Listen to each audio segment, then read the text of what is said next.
പരാജയവും കളിയാക്കലും കാരണം നാട് വിട്ടുപോയൊരു പയ്യൻ പിന്നീട് മലയാള സിനിമയിലെ സൂപ്പർ സ്റ്റാർ ആയതെങ്ങനെ? മലയാളത്തിലെ സൂപ്പർ ഹിറ്റ് ഡയറക്ടറായ ഫാസിൽ തന്റെ മകനെ സിനിമയിലേക്ക് ലോഞ്ച് ചെയ്യാനായി ഒരു ചിത്രമെടുത്തു. അതാണ് 2002 പുറത്തിറങ്ങിയ കയ്യെത്തും ദൂരത്ത്. തന്റെ തന്നെ ഹിറ്റായ അനിയത്തെ പാവിന്റെ ഏകദേശം അതേ ഒരു ടെംപ്ലേറ്റിലായിരുന്നു ഈ സിനിമയും വന്നിരുന്നത്. ഒരുപാട് സൂപ്പർ സ്റ്റാർസിന്റെ ഫസ്റ്റ് പടം ചെയ്ത ഡയറക്ടറാണ് ഫാസിൽ. എന്നാൽ സ്വന്തം മകന്റെ കാര്യത്തിൽ മാത്രം ഒരു പരാജയമാണ് ഉണ്ടായത്. പടം പരാജയപ്പെട്ടു എന്ന് മാത്രമല്ല, വലിയ വിമർശനങ്ങൾ നേരിടുകയും ചെയ്തു. ആ വിമർശനങ്ങളും കളിയാക്കലും ഫഹദിനെയും ബാധിച്ചു. പിന്നീട് അയാൾ മലയാള സിനിമയിൽ ഉണ്ടായിരുന്നില്ല.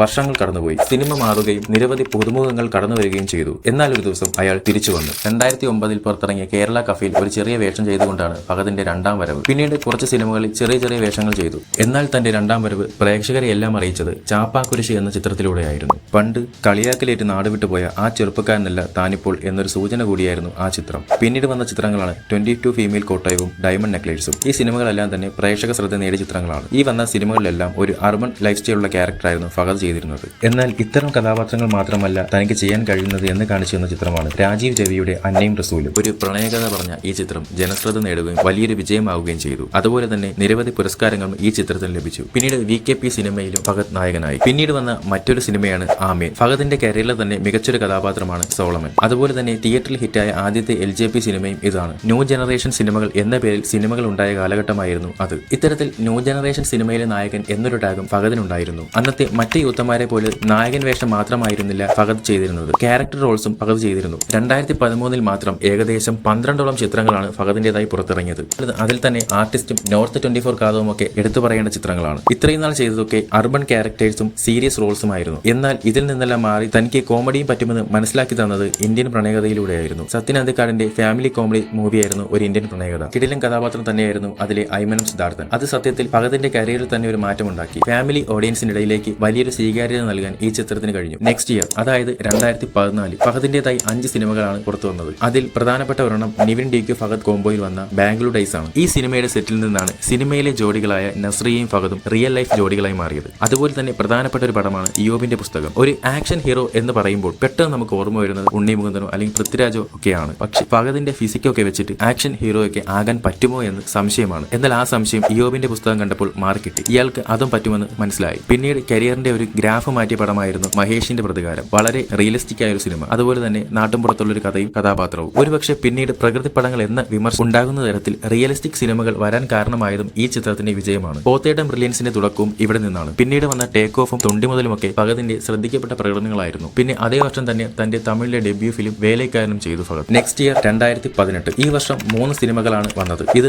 3 ജോണറുകളിലുള്ള 3 സിനിമകളാണ്. ഒന്ന് കാർബൺ. ഈ സിനിമ നിങ്ങൾ കണ്ടിട്ടില്ലെങ്കിൽ ഒന്ന് കണ്ടു നോക്കേണ്ട സിനിമയാണ്. പിന്നീട് വന്നത് അമൽ നീരദ് ഫഹദ് കോംബോയിൽ വന്ന വരത്തൻ. പിന്നെ സത്യൻ അന്തിക്കാടിന്റെ ഞാൻ പ്രകാശൻ. ഈ 3 സിനിമയും അന്ന് വളരെ ശ്രദ്ധിക്കപ്പെട്ട സിനിമകളാണ്. അടുത്ത വർഷം 2019 വീണ്ടും 3 സിനിമകൾ. ഇതിൽ ഒന്ന് സൂപ്പർ ഡീലക്സ് എന്നൊരു തമിഴ് ചിത്രം. പിന്നീട് ഒന്ന് അതിരൻ. ഇനി വരുന്ന ചിത്രത്തിൽ പുള്ളി നായകനായിരുന്നില്ല, ഒരു നെഗറ്റീവ് ക്യാരക്ടറാണ്. അതാണ് നമ്മുടെ ഷമ്മി, അതായത് കുമ്പളങ്ങി നൈറ്റ്സ്. പക്ഷേ യൂത്തിനിടയിൽ ഇത്രത്തോളം ഓളം ഉണ്ടാക്കിയ ഇത്രയും ഹിറ്റായ ഒരു ക്യാരക്ടർ വേറെയില്ല. പിന്നീട് അടുത്ത വർഷം 2 സിനിമകൾ വന്നു. ഒന്ന് ട്രാൻസും പിന്നെ ഒന്ന് സിയു സൂണും. ട്രാൻസിന് ശേഷം കുറച്ചു കാലം പുള്ളിക്ക് തിയേറ്റർ റിലീസുകൾ ഇല്ലായിരുന്നു. OTT റിലീസായാണ് സിനിമകൾ വന്നത്. കാരണം അത് കോവിഡ് കാലമായിരുന്നു എന്നുള്ളതാണ്. പക്ഷെ ട്രാൻസ് ചെയ്തതുകൊണ്ടാണ് പുള്ളിക്ക് തിയേറ്റർ റിലീസ് ഇല്ലാത്ത ശാപം എന്നൊക്കെ പറഞ്ഞ് കുറച്ച് ട്രോൾസ് ഒക്കെ അന്ന് വന്നിട്ടുണ്ടായിരുന്നു. അങ്ങനെ OTTയിൽ വന്നതിൽ ഏറ്റവും ശ്രദ്ധിക്കപ്പെട്ട 2 സിനിമകളാണ്. ഒന്ന് ജോജിയും പിന്നൊന്ന് മാലിക്കും. പിന്നെ അതിനെല്ലാം ശേഷം പുഷ്പയിൽ വില്ലനായെത്തി. പിന്നീട് തമിഴ് ലോകേഷിന്റെ വിക്രത്തിലും പോയൊരു നല്ലൊരു ക്യാരക്ടർ പുള്ളി ചെയ്തു എന്നുള്ളതാണ്. അതിനെല്ലാം ശേഷം വീണ്ടും ഒരു തമിഴ് പടത്തിൽ പോയി ഒരു വില്ലൻ വേഷം ചെയ്ത് നായകനേക്കാൾ കയ്യടി പുള്ളി വാങ്ങി. വടിവേലു, ഉദയനിധി സ്റ്റാലിൻ എന്നിവരുടെ കൂടെ അഭിനയിച്ച മാമനൻ എന്നൊരു പടമായിരുന്നു അത്. പിന്നീട് അതിനെല്ലാം ശേഷം ട്രെൻഡ് സെറ്റർ ആയിട്ടുള്ള ഒരു ക്യാരക്ടർ രംഗണ്ണൻ. അങ്ങനെ ഫഹദിൽ നിന്ന് ഫാഫയിലേക്ക് ഒരു മാറ്റം. തന്നെ വിമർശിക്കുകയും കളിയാക്കുകയും ചെയ്തവരുടെ മുമ്പിൽ ഒരു കിടിലൻ കംബാക്ക് കൊടുത്ത നടനാണ് ഫഹദ്. ഒരു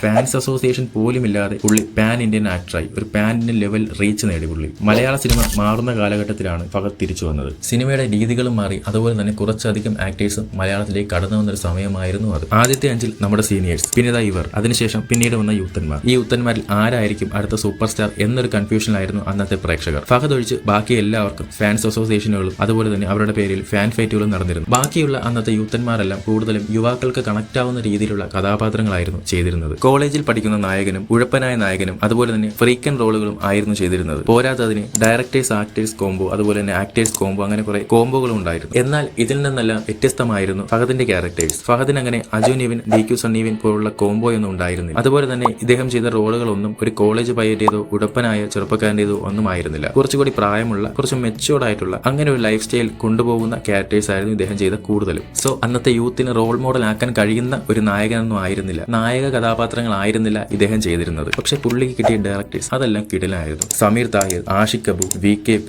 LJP, ശ്യാമപ്രസാദ്, അമൽ നീരദ്, ദിലീഷ് പോത്തൻ, മഹേഷ് നാരായണൻ, രാജീവ് രവി തുടങ്ങിയവരും അതുപോലെ തന്നെ ലാൽ ജോസ്, സത്യൻ അന്തിക്കാട് തുടങ്ങിയ സീനിയേഴ്സും ഡയറക്ടേഴ്സായി ഫഹദിന് കിട്ടി. ഫേസ്ബുക്കിലെ ഫാൻ ഫൈറ്റ് കാലഘട്ടത്തിന് ശേഷമൊക്കെയാണ് ഫഹദ് കുറച്ചുകൂടി ട്രെൻഡിംഗ് ആയി മാറുന്നത്, അല്ലെങ്കിൽ പുള്ളിയുടെ ക്യാരക്ടേഴ്സ് കുറച്ചുകൂടി ട്രെൻഡിംഗ് ആയി മാറിയത്, അല്ലെങ്കിൽ അത്തരത്തിലുള്ള ക്യാരക്ടേഴ്സ് വന്നത്. അതിൽ പ്രധാനപ്പെട്ട നമ്മുടെ ഷമ്മി തന്നെയാണ്. അതിനെല്ലാം ശേഷം നമ്മുടെ രംഗണൻ പാൻ ഇന്ത്യൻ ലെവൽ ട്രെൻഡിങ്ങിലേക്കാണ് എത്തിയത്. ആവേശത്തിന് ശേഷം പുള്ളി മലയാളത്തിൽ നായകനായിട്ട് നിലവിൽ പടങ്ങളൊന്നും വന്നിട്ടില്ല, മറ്റു ഭാഷയിൽ പോയി ക്യാരക്ടർ റോൾസ് ആണ് ചെയ്തിരുന്നത്. പക്ഷേ ഫഹദിന്റേതായ ഒരു പുതിയ സിനിമ ഉടനെ തന്നെ വരുന്നുണ്ട്. അതൊരു സൂപ്പർ ഹിറ്റ് ആകുമെന്ന് നമുക്ക് പ്രതീക്ഷിക്കാം. നിങ്ങൾക്ക് ഫഹദിനെ ഇഷ്ടമാണോ? നിങ്ങൾക്ക് ഇഷ്ടപ്പെട്ട ഫഹദിന്റെ സിനിമ ഏതാണ് എന്നുള്ള കാര്യം കമന്റ് ചെയ്യൂ. ഇതുപോലുള്ള വീഡിയോസിനായി ഈ ചാനൽ സബ്സ്ക്രൈബ് ചെയ്യൂ. അടുത്തത് ആരുടെ വീഡിയോ വേണമെന്നുള്ള കാര്യം കമന്റ് ബോക്സിൽ രേഖപ്പെടുത്തൂ.